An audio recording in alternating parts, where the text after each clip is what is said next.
You open their profile for maybe 30 seconds. You weren't even looking for anything, just scrolling. And now, without a single thing in your life actually changing, you feel behind. Nothing happened to you, but something happened inside you. And that gap between their highlight reel and your unfinished story, that gap is where a very specific kind of damage lies. This is about what's really going on in there and how to get out. Here's the thing about comparison that nobody talks about honestly. It doesn't feel like a choice. You don't sit down and decide to measure yourself against someone else.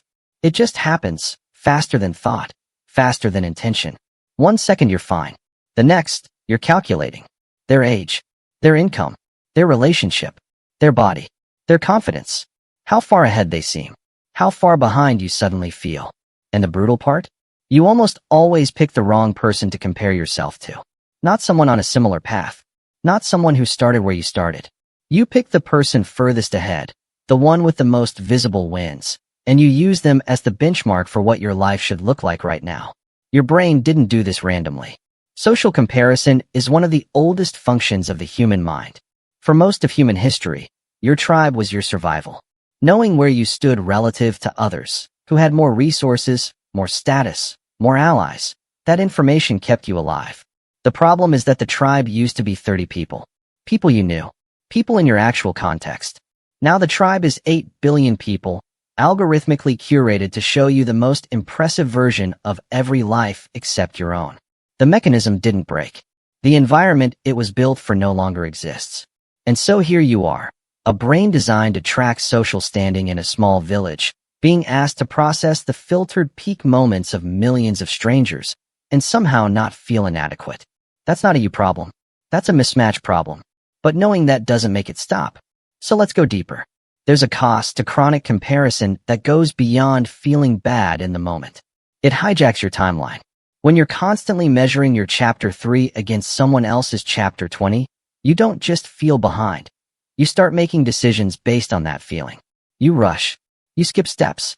You abandon things that were actually working because they weren't working fast enough compared to someone else's pace.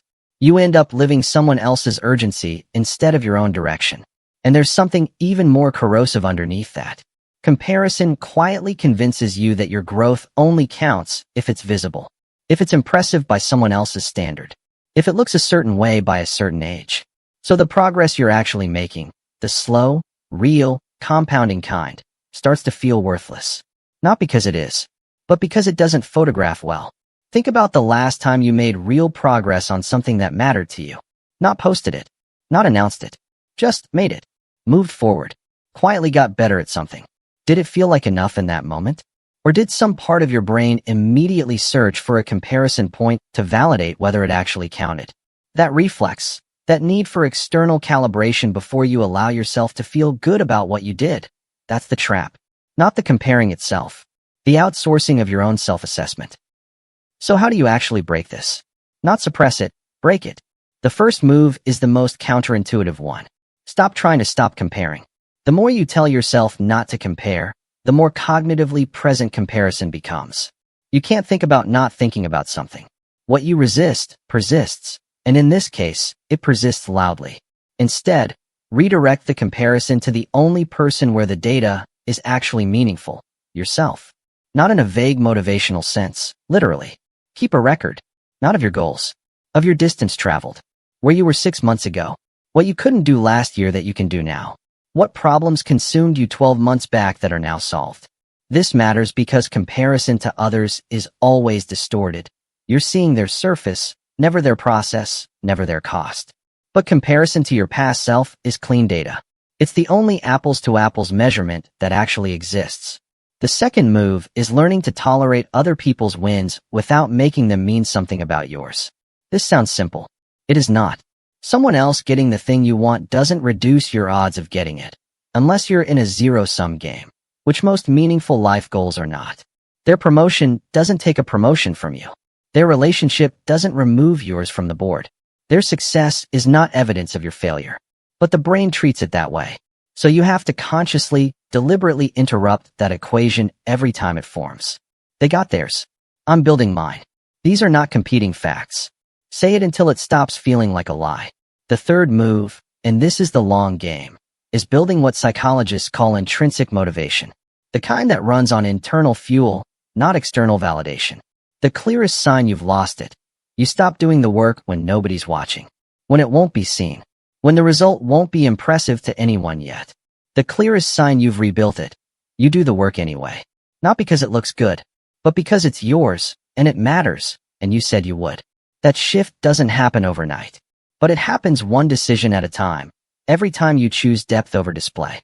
Every time you stay in your own lane, not because you're giving up, but because you finally understand where you're actually going. Here's what I want you to sit with for a moment. Every hour you spend measuring your life against someone else's is an hour you spend outside your own. Not thinking about your actual values. Not building toward your actual vision. Not present in your actual life. The one that's already happening, already moving, already accumulating meaning whether you're paying attention to it or not. The comparison trap doesn't just make you feel bad. It makes you absent. Physically present, mentally somewhere else, in someone else's story, calculating whether yours is good enough. And the saddest part of it is that the people you're measuring yourself against, most of them are doing the same thing. Looking at someone else's life, feeling the same gap, running the same calculation. The race has no finish line.